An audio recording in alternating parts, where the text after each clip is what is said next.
All right, it is 6:46 now. You know, there was a time when bullying was something most of us had to endure. Yeah. But as Dr. Nicole Cross joins us now to tell us, many of our children are now dealing with something even worse, right? That's right. Research shows cyberbullying is linked to depression in teens and even suicide. So I spoke directly with local students to find out what it's like for them.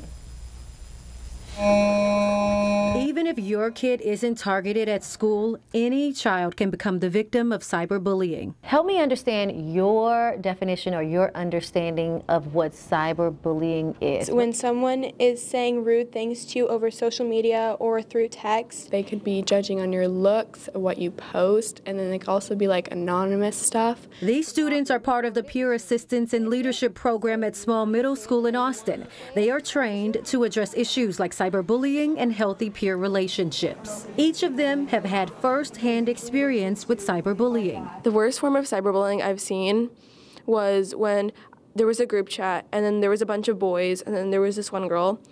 All the boys exposed her nudes and it was right in the group chat and everyone was laughing at her and I really didn't think it was funny. They say the most damaging effect is feeling exposed and like you don't measure up. You start realizing more and more that you don't look like everyone else and people are just going to constantly point that out to you and you realize I'm not perfect. And is there this understanding that because someone is pointing something out that you have to change?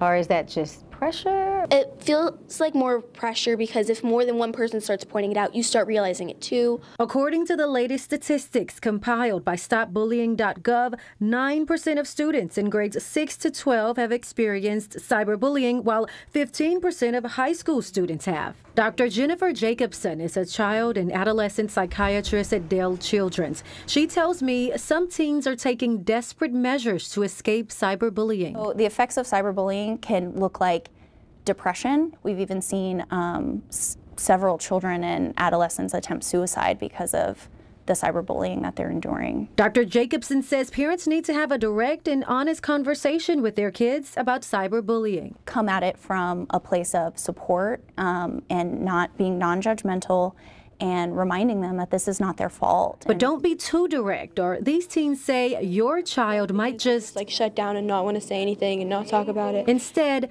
listen to them and do your best to make them feel supported and safe. And together, come up with a plan of action.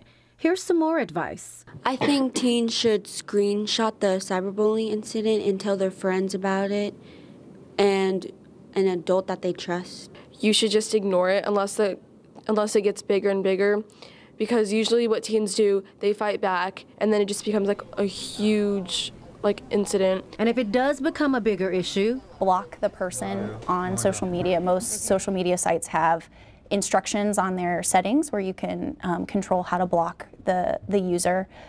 We also recommend that you gather evidence, including dates, times, and descriptions of the cyberbullying events, and that you save and print all texts, emails, and screenshots, and you use those to submit to the social media site. So wow. It's interesting, but I have to address this issue of nudes. Yeah. This is what's happening, guys.